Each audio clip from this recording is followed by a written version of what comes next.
नमस्कार, स्वागत है study with Ravi YouTube channel में। आज महत्वपूर्ण प्रश्न देखेंगे द्विवेदी युग से। द्विवेदी युग का अन्य नाम है जागरण सुधार काल और ये महत्वपूर्ण प्रश्न होंगे टीजीटी, पीजीटी, एलटी ग्रेड तथा अन्य परीक्षाओं के लिए। तो प्लीज़ चैनल पर पहली बार आए तो चैनल को सब्सक्राइब कर लें और बेल आइकन ज़रूर दबा लें और प्लीज़ वीडियो को शेयर ज़रूर करें। महत्वपूर्ण प्रश्न है, तो चलिए शुरू करते हैं। पहला प्रश्न है आज का, द्विवेदी युग को जागरण सुधार काल नाम से किसने अभिहित किया? महावीर प्रसाद द्विवेदी ने, डॉक्टर नगेंद्र ने, आचार्य रामचंद्र शुक्ल ने या फिर आचार्य हजारी प्रसाद द्विवेदी ने? तो इसका सही आंसर है द्विवेदी युग को जागरण सुधार काल नाम से अभिहित किया था डॉक्टर नगेंद्र ने। अगला प्रश्न है, श्रीधर पाठक ने ब्रज भाषा में मौलिक काव्य कश्मीर सुषमा की रचना कब की? ए 1900, बी 1902, सी 1904, डी 1906?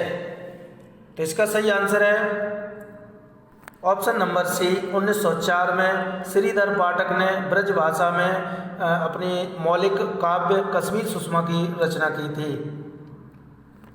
अगला प्रश्न है, श्रीधर पाठक की खड़ी बोली में मौलिक कृति कौन सी है? वनाष्टक, देहरादून, भ्रमर, भारत गीत, धन विजय या फिर उपयुक्त सभी? तो इनमें से जो खड़ी बोली में मौलिक कृति है श्रीधर पाठक की, तो वो है उपयुक्त सभी। वनाष्टक, देहरादून, भारत गीत, धन विजय, ये सभी खड़ी बोली में मौलिक कृति हैं। अगला प्रश्न है, श्रीधर पाठक द्वारा ब्रज भाषा में रचित मौलिक काव्य कौन सा है?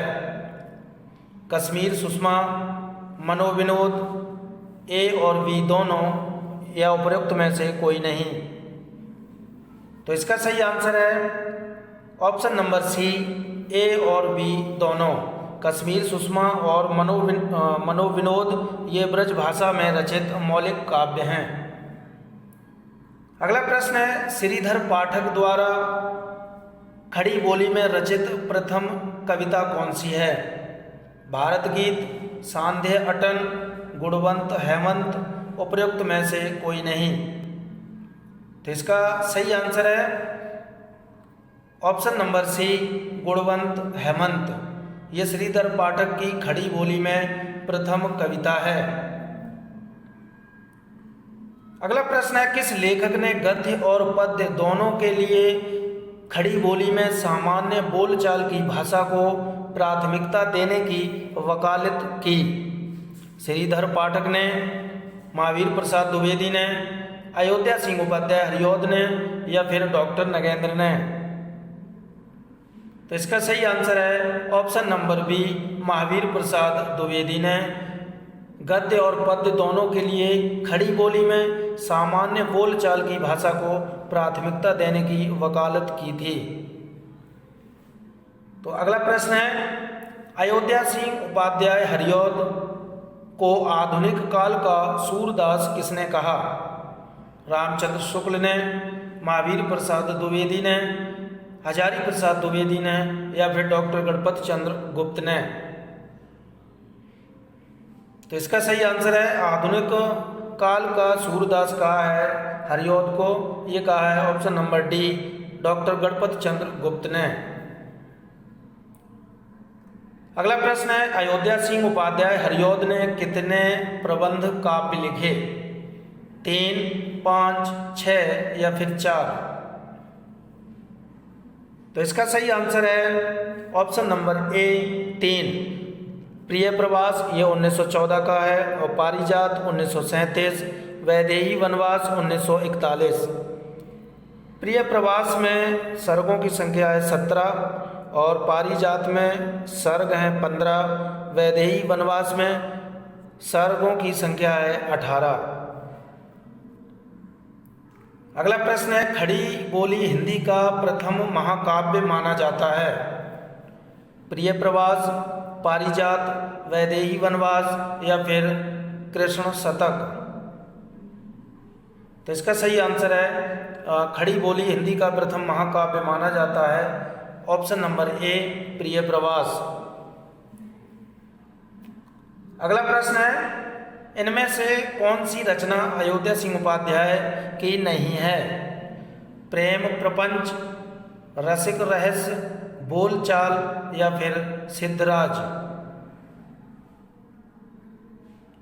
तो इसका सही आंसर है option number D Siddharaj. Siddharaj Maithili Sharan Gupt की रचना है। अगला प्रश्न है, हरिऔध की रचना चौके चौपदे का प्रकाशन वर्ष क्या है? 1937, 1932, 1925 या फिर 1938। तो इसका सही आंसर है चौके चौपदे का जो प्रकाशन वर्ष है वो है ऑप्शन नंबर बी 1932 ईस्वी। अगला प्रश्न है, हरिऔध द्वारा ब्रज भाषा में रचित रीति ग्रंथ कौन सा है? रस कलश, रसिक रहस्य, फूल पत्ते या फिर कल्पलता। तो इसका सही आंसर है ऑप्शन नंबर ए रस कलश और इसका प्रकाशन वर्ष है 1931। अगला प्रश्न है, इनमें से कौन सी हरिऔध की रचना बोलचाल मुहावरेदार भाषा में लिखी गई है? ए चौके चौपदे, बी चुभते चौपदे, सी ए और बी दोनों या डी इनमें से कोई नहीं। तो इसका सही आंसर है ऑप्शन नंबर सी ए और बी दोनों। ये दोनों रचनाएं हैं वो बोलचाल और मुहावरेदार भाषा में लिखी गई हैं। चौके चौपदे और चुपदे चौपदे ये दोनों रचनाएं बोलचाल मुहावरेदार भाषा में लिखी गई हैं। महत्वपूर्ण प्रश्न है ये। अगला प्रश्न है, आधुनिक युग का तुलसी किसे कहा जाता है? अयोध्या सिंह उपाध्याय हरिऔध को, महावीर प्रसाद द्विवेदी को, मैथिली शरण गुप्त को या रामचरित उपाध्याय को। तो इसका सही आंसर है आधुनिक युग का तुलसी कहा जाता है option number C Maithili Sharan Gupt को।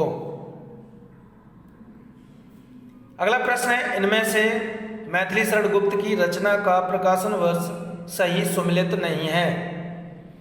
बिकट भट्ट 1929, जयद्रथ वध 1909, सी है जय भारत 1953, डी पंचवटी 1925। तो इसका सही आंसर है इनमें से जो रचना है जिसका प्रकाशन वर्ष सही नहीं है वो है ऑप्शन नंबर सी जय भारत 1953 की नहीं है, ये 1952 की है। तो ये थे महत्वपूर्ण प्रश्न अच्छे लगे हो तो प्लीज़ वीडियो को लाइक शेयर और सब्सक्राइब चैनल को जरूर करें। Thank you.